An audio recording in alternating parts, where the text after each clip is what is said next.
Assalamualaikum warahmatullahi wabarakatuh. Perkenalkan, nama saya Gofan Khalifa Warid dari kelompok 3. Di sini saya akan mempresentasikan hasil dari makalah kami, yaitu pengelolaan jaringan sosial media. Oke, yang pertama, media sosial. Media sosial adalah medium di internet dengan kegiatan yang memungkinkan pengguna merepresentasikan dirinya maupun berinteraksi, bekerja sama, berbagi, berkomunikasi dengan pengguna lain, dan membentuk ikatan sosial secara virtual. Kemunculan situs jejaring sosial ini diawali dari adanya inisiatif untuk menghubungkan orang-orang dari seluruh belahan dunia. Situs jejaring sosial pertama yaitu sigdigres.com mulai muncul pada tahun 1997. Situs ini memiliki aplikasi untuk membuat profil, menambah teman, dan mengirim pesan. Pada tahun 1999 dan tahun 2000, muncul situs sosial Lunarstorm, Live Journal, Sideword yang berfungsi memperluas informasi secara searah. Lalu pada tahun 2001 muncul Rise.com yang berperan membesar jaringan bisnis. Pada tahun 2002 muncul sosial media yang baru, yaitu Friendster, sebagai situs anak muda pertama yang semula disediakan untuk tempat pencarian jodoh dalam kelanjutannya. Friendster ini lebih diminati anak muda untuk saling berkenalan dengan pengguna lain. Pada tahun 2003 muncul situs interaktif lain menyusul kemunculan dari Friendster, Flickr, YouTube, MyScape merupakan situs jejaring yang diminati. Di zaman sekarang, banyak sekali aplikasi media sosial. Para pengguna aplikasi ini tidak hanya menggunakan aplikasi media sosial untuk bergaya atau mencari teman, melainkan ada juga orang-orang yang berhasil memanfaatkan media sosial untuk berbisnis. Contohnya seperti media sosial Instagram, menjadikan para pemilik online shop memandang kemudahan teknologi tersebut sebagai peluang bisnis yang cukup menjanjikan. Dan tentunya dengan fitur-fitur yang tersedia oleh Instagram menjadikan promosi online shop lebih mudah. Dalam hal promosi di media Instagram, pebisnis haruslah memiliki strategi untuk menjangkau pesan yang disampaikan melalui foto sampai ke target market dari online shop, salah satunya melalui iklan. Iklan merupakan satu aspek yang berkembang dari marketing atau pemasaran pada era media sosial saat ini. Iklan, menurut The American Marketing Association, diartikan sebagai pengumuman atau pesan persuasif dalam suatu waktu atau ruang menggunakan media massa oleh institusi bisnis, organisasi non-profit pemerintahan, maupun individu dengan maksud menginformasikan dan atau membujuk khalayak terhadap barang, jasa, atau organisasi dengan sasaran target pemasaran atau audiensi.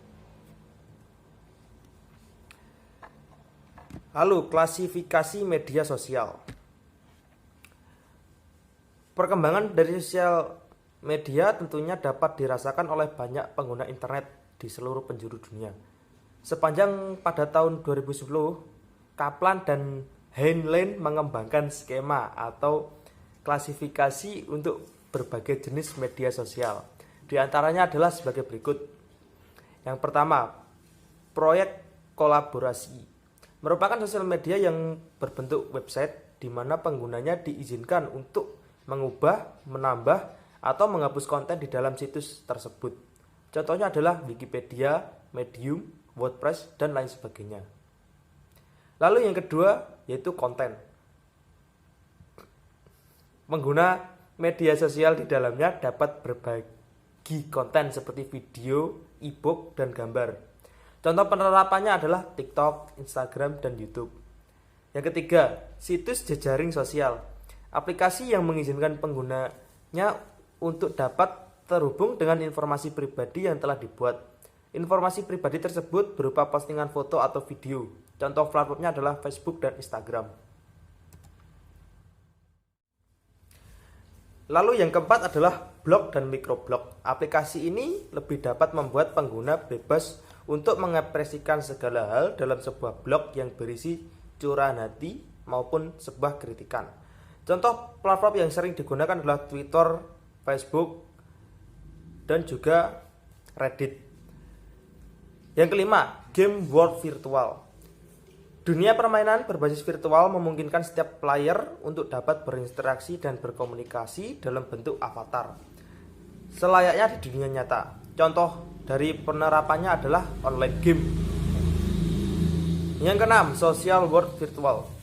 Dunia sosial berbasis virtual juga banyak diminati dengan menggunakan perangkat VR, virtual reality, yang dipasangkan di areal mata manusia.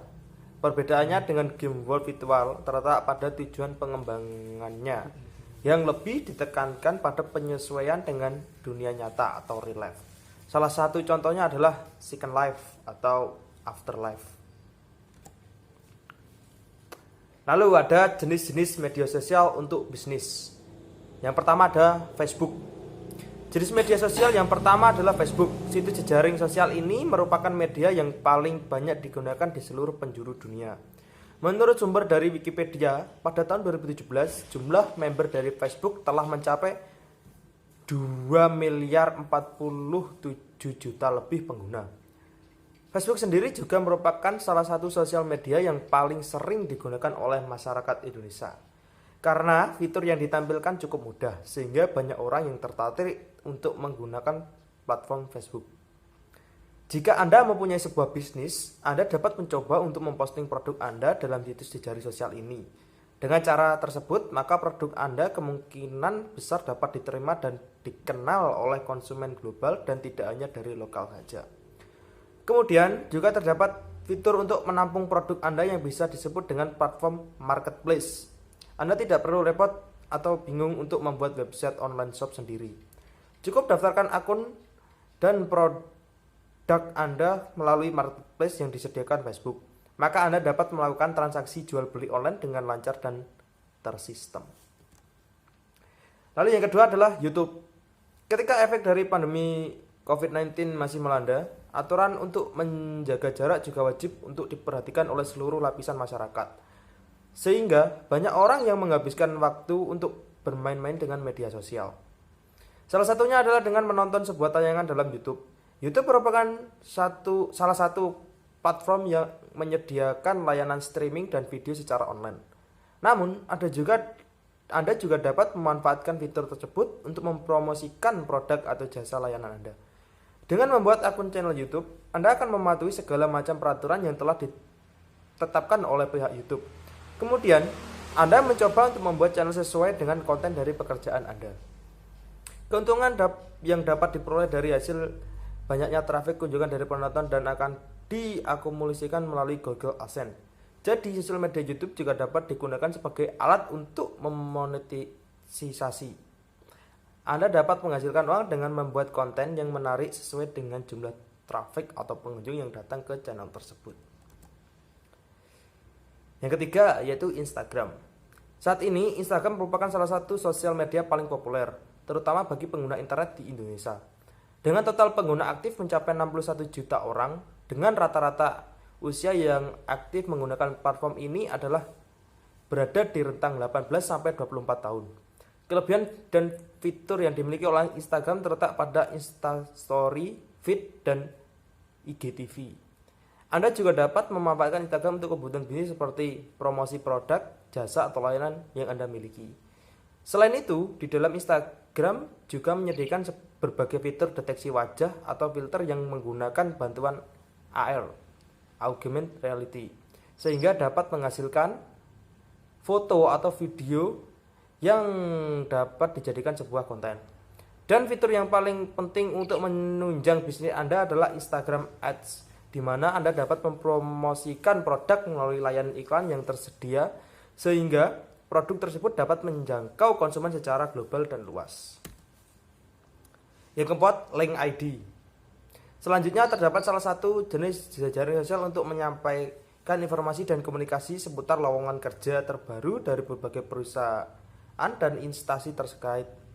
Anda dapat memanfaatkan platform ini untuk mencari berbagai pekerjaan serta meningkatkan brand Anda agar dapat dilirik oleh perusahaan.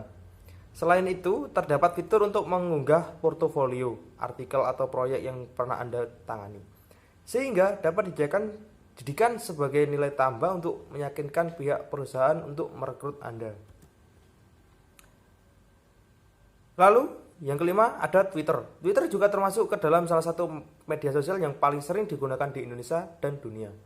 Twitter terkenal dengan fitur tweetnya, di mana Anda dapat memposting berbagai hal untuk dilihat oleh teman maupun user publik. Selain itu, Anda juga dapat memanfaatkan strategi pemasaran melalui platform ini. Misalnya saja dengan melihat berita atau informasi yang sedang tren, Anda dapat mengulas hal tersebut dan dapat dijadikan sebuah bahan konten yang menarik untuk dibaca. Selain itu, Anda juga dapat memasarkan sekaligus mempromosikan produk dan jasa Anda dengan memanfaatkan Twitter Ads, di mana Anda dapat mengelola akun sesuai dengan kebutuhan bisnis yang Anda jalankan. Lalu, yang keenam, ada WhatsApp. Platform media sosial terakhir yang paling sering digunakan untuk membantu kebutuhan bisnis adalah WhatsApp. Aplikasi ini banyak ditemukan di berbagai perangkat mobile yang Anda gunakan, karena memiliki berbagai kemudahan dan dapat menggantikan peran dari fitur pengirim pesan SMS yang dulu sering digunakan. Di dalam WhatsApp sendiri, kita dapat membuat sebuah grup melalui video call, melakukan video call, telepon, atau membuka media promosi. Karena saat ini WhatsApp telah diakuisisi oleh Facebook, maka sangat mudah untuk membuat media promosi untuk produk Anda. Anda juga dapat memanfaatkan fitur dari WhatsApp bisnis untuk mempermudah aktivitas bisnis Anda dengan customer. Lalu ada yang 7, yaitu yang terakhir, ada TikTok. TikTok pertama kali diluncurkan pada tahun 2016 yang dikembangkan oleh ByteDance, salah satu perusahaan di negeri tirai bambu Cina. TikTok sendiri menawarkan layanan untuk dapat berbagai video dengan durasi penayangan yang terbilang cukup pendek. Video tersebut menampilkan musik sebagai background yang dapat diedit dengan menggunakan filter khusus. TikTok sendiri tidak hanya digunakan untuk membuat video yang sifatnya personal, namun juga dapat berkolaborasi dengan teman untuk membuat konten yang menarik serta menghibur. Lalu selanjutnya akan dilanjutkan oleh teman saya, yaitu Edo Maulana. Saya Edo Maulana. Saya akan melanjutkan presentasi dari Gofan Khalifah Warid. Dampak media sosial. Dampak positif. Berikut merupakan dampak positif dari penggunaan medsos ditinjau dari segi bisnis. 1. Meningkatkan keuntungan dari penjualan produk. Apabila Anda sering mempromosikan produk Anda melalui iklan atau postingan, maka berpeluang besar untuk mendapatkan trafik pengunjung untuk membeli dan menggunakan produk Anda. Pastikan untuk selalu memberikan informasi produk sedetail mungkin untuk meningkatkan kepercayaan customer. 2. Meningkatkan kredibilitas perusahaan atau organisasi. Selanjutnya, kredibilitas perusahaan dapat diukur dari seberapa besar dan banyaknya sebuah perusahaan memberikan layanan dan produk yang berkualitas dan dibutuhkan oleh customer. Dengan memanfaatkan media sosial, Anda juga dapat menyusun profil perusahaan untuk membantu produk, penjualan, dan pemasaran barang atau jasa. Yang ketiga, menjalin kerjasama bisnis secara luas. Semakin kredibilitas Anda meningkat, semakin timbul banyaknya relasi dan jaringan yang semakin terhubung secara cepat melalui aplikasi medsos. Kerjasama umumnya akan dilakukan dengan diskusi antar founder perusahaan terkait. Anda dapat mencoba menggunakan fitur medsos untuk membantu kerjasama tersebut. Dampak negatif. Berikut adalah dampak negatif dari pemakaian aplikasi medsos untuk kepentingan bisnis. 1. Memperkenalkan produk yang tidak sesuai atau palsu. Semakin mudah akses dan fitur yang disediakan juga dapat menimbulkan resiko kejahatan yang besar pula. Setiap orang memiliki kesempatan untuk menawarkan dan memperkenalkan produk secara bebas melalui media sosial. Yang perlu Anda perhatikan adalah informasi produk tersebut apakah memang terbukti asli atau palsu. Anda juga dapat melihat hasil review dari konsumen yang lain. Selain itu, juga dapat memberikan feedback atau laporan kepada platform terkait dengan pemalsuan produk yang dilakukan salah satu brand atau penjual produk. Dan kedua, menyebarkan berita atau informasi hoax. Saat ini semakin banyak informasi yang tersebar secara bebas dan cepat melalui internet. Berita atau artikel yang ditampilkan juga dapat mengandung unsur pembohongan publik apabila Anda tidak mengecek atau memverifikasi keaslian konten tersebut. Pastikan untuk selalu mencari referensi sumber yang valid serta tidak langsung menelan mentah-mentah informasi yang mencurigakan. Selanjutnya, Anda juga dapat melaporkan pihak media yang menyebarkan isu hoax atau berita palsu kepada pihak yang berwenang. Karena sekarang Indonesia telah ada perundang-undangan yang mengatur permasalahan tersebut, yaitu UU ITE. 3. Menimbulkan persaingan yang tidak sehat. Semakin banyak produk yang berada di medsos, semakin besar pula persaingan yang terjadi antar kompetitor bisnis dan dapat menimbulkan persaingan yang tidak sehat pula. Hal tersebut berpotensi terjadi karena setiap orang secara bebas dapat memberikan komentar dan dapat menimbulkan ujaran yang mengarah kepada ancaman serta pembohongan publik. Untuk mengatasi permasalahan tersebut, pastikan Anda membangun brand yang kuat terlebih dahulu agar kepercayaan konsumen lebih besar pada produk bisnis Anda. Gunakan juga media promosi yang tepat dan sesuai peraturan yang berlaku.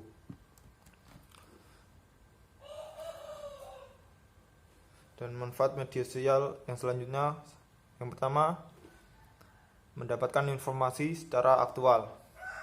Membagikan berbagai konten terbaru sangatlah mudah dilakukan saat ini, karena sekarang banyak sekali aplikasi sosial media yang dibuat untuk membangun proses pencarian berbagai sumber informasi dalam setiap bidang kehidupan. Informasi tersebut berasal dari berbagai daerah di seluruh penjuru dunia. 2. Mampu berkomunikasi secara real time. Apakah Anda sering menghabiskan waktu untuk melakukan percakapan dengan teman, saudara, dan yang lainnya dengan menggunakan platform media sosial? Jika benar, maka percakapan atau bisa disebut chatting merupakan bentuk komunikasi yang dapat dilakukan secara real time atau langsung. Manfaat utama dari medsos adalah untuk memutus jarak dan waktu dalam penyampaian informasi dari satu pihak ke pihak lain, sehingga informasi tersebut dapat tersampaikan secara langsung meskipun berbeda wilayah dan berjauhan. 3. Meningkatkan brand awareness. Saat kemunculan Anda di dalam media sosial, Anda dapat lebih mudah untuk terhubung dengan pelanggan. Sebaliknya juga, pelanggan dapat terhubung dengan lebih mudah dengan adanya medsos. Juga dapat meningkatkan loyalitas konsumen pada brand yang Anda miliki. 4. Meningkatkan trafik dan peringkat pencarian. Semakin Anda aktif dan rajin untuk mengupdate informasi dan konten terbaru pada situs jejaring sosial, maka Anda memberikan efek yang sama untuk website Anda, yaitu peningkatan trafik pengunjung.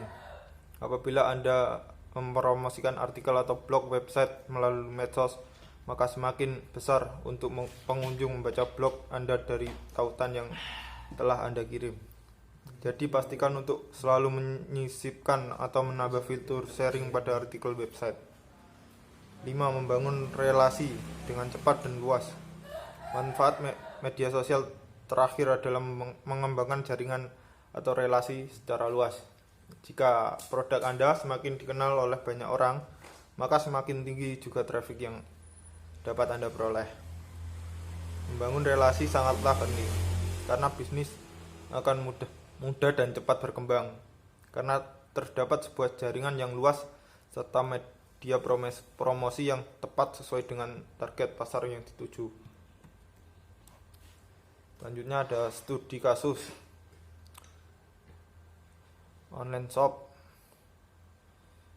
@groceryjob Semarang menggunakan media Instagram sebagai media untuk memasarkan produknya. Ada @groceryhijab Semarang memulai bisnis di bulan Desember 2014 dengan berjualan aneka macam model hijab. Pemilik grosir hijab Semarang seorang sarjana Fakultas Ekonomi Universitas Negeri bernama Anikhotul Ulia.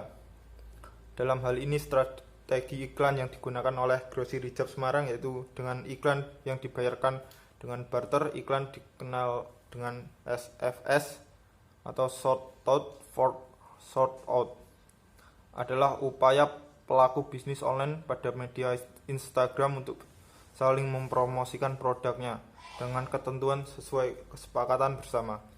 Biasanya jika seseorang seller mempunyai barang, seller tersebut akan saling mempromosikan dagangan mereka. Dengan saling mempromosikan produk yang dijual, maka akan menarik minat beli dan akun online shop yang dipromosikan.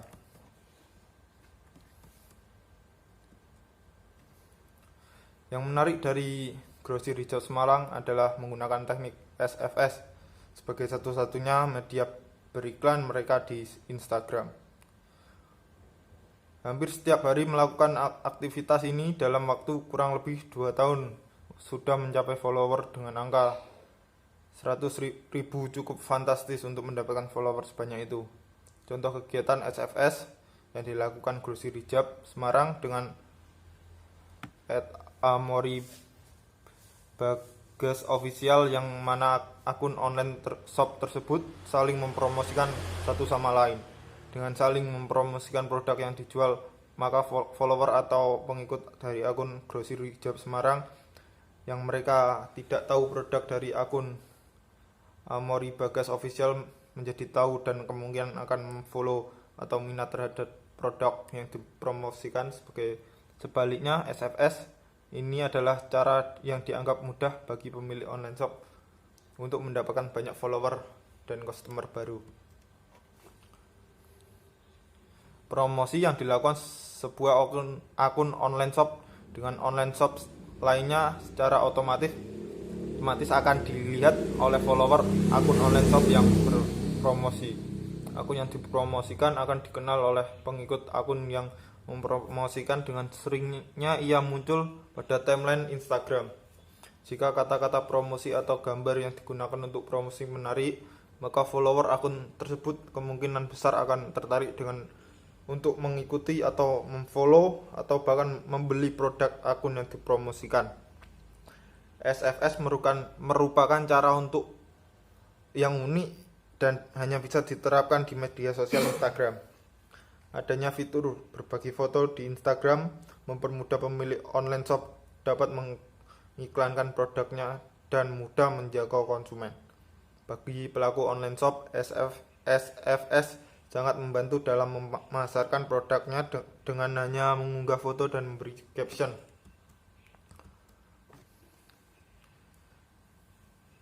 Ya, sekian presentasi dari kami. Bila ada salah kata, mohon maaf. Terima kasih. Wassalamualaikum warahmatullahi wabarakatuh.